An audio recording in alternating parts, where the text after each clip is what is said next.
James. On today's edition of Show Business, we turn our focus to Ghana's creative space with a special emphasis on the economy of photography.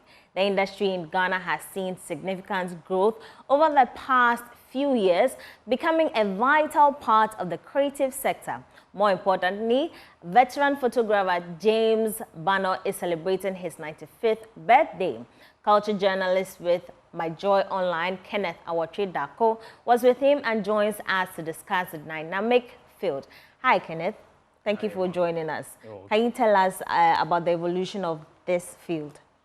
Exactly. So I would like to start from the fact that we are celebrating the 95th birthday of James Bano. A lot of people in the photography space would know him as one of the pioneers of colorism in photography, actually. So he's been in Ghana celebrating, commemorating the year with a lineup of activity. That's how come we were together over the weekend somewhere in Jamestown. Now, he has been a very instrumental person when it comes to photography, and that'll bring me back to the fact that you're asking how the evolution basically started. Yeah. So in Ghana, for instance, there has been very different steps of photographers, plying their trade. For people like James Bano, for instance, he started with the early types of cameras, amongst other things, for which reason we are celebrating him now. And it has been basically a very huge field over the years. Over the past decades, it has evolved from just people taking portraits, among others, now going into more digital spaces, having it shared on multiple platforms, and basically technology also playing a very important role in expanding that. So the evolution has been quite fast, considering the fact that here in Africa, it takes quite a while for technology to develop. But when it comes to photography, it has taken a while to achieve very good fortunes. But in as much as there's more to be done, people have done a lot, for which reason it needs to be celebrated. Okay, I think you would agree to the fact that the rise of social media and digital media has contributed to this field. Can you tell us a little bit about that? Exactly. So back in the past, you would need your negatives to develop your photographs. And once you are done, you would have like a physical copy, which is, not transferable when it comes to like the technological frame of work that exists right now. So for social media, for instance, has given photographers the opportunity to, expand their reach, to be able to reach other people, and also to be able to network with people who are not physically in their geography as well, and also be able to collaborate with other photographers elsewhere. So technology or social media, for instance, has been a very huge boost to the sector as well. And there are a lot of, photographers, young and old, in Ghana and Africa who are, championing this and taking advantage of this particular space. So for social media, it has been a very big, it has been of big importance to, photographers in the space. Okay, so since social media and digital media came in, we hardly see the hard copies now. What's happening to that field, that part as well? Yes, so it is very important that, such documents or such photographs, and mind you, it's not just photographs, documents that are in very hard copy format. So it could be your birth certificate or whatever it is, as long as it's something that has a photographic image to it, it has to, find a different form right now to be able to be transferred among, your family, for instance, or any corporate organization that you're in that has to maybe see evidence of whichever photograph you've taken in the past. So people are taking, the step to digitize some of these works.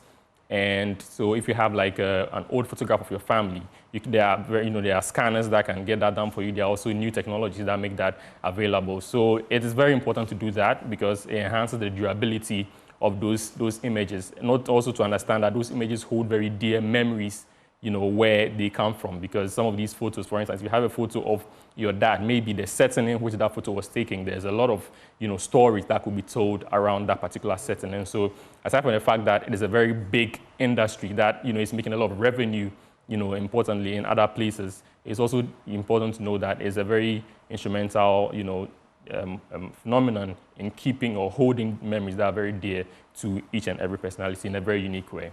Okay, but I'm a little concerned about, let's say, Bra Kofi, when you're growing up, you go to church, you close from church, he takes a picture of you, prints it out after a few weeks.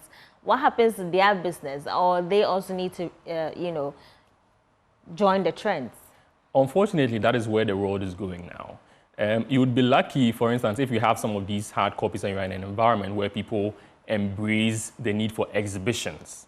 In Ghana, for instance, there are a lot of individual artists who are, beginning to explore that area, and it's fetching them some revenue, also giving them some recognition in and outside Ghana. So Bra Kofi might have to, he doesn't really have an option right now. If he wants his work to be seen by people more than those who just walk across his kiosk, he might have to, make some effort to at least digitize some of the copies to be able to share with his competitors who are not doing that already. So that would be a very good addition to the physical one that he's doing. And also the old one that he has, if he wants to make some money off of it or make people see it as well, he can try to, reach out and collaborate with people who are more, have more of an expertise in creating, exhibitions and creating shows for him to exhibit, depending on how important those photographs are to him and the community around him as well.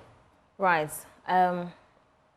Birthday shoots, has also become a trend. Has that boosted the sector as well?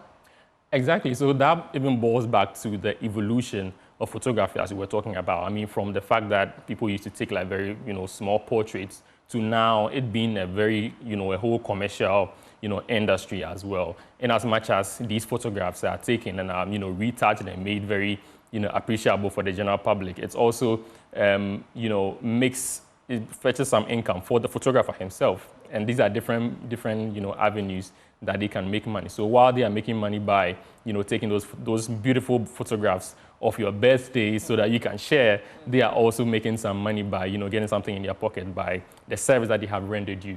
So it's just important that that ecosystem is integrated in a way that people like the people celebrating their birthdays have a seamless connection with photographers who are also rendering that service. So it becomes a win-win for both sides. And once that expands, it gives other people the opportunity to tap in.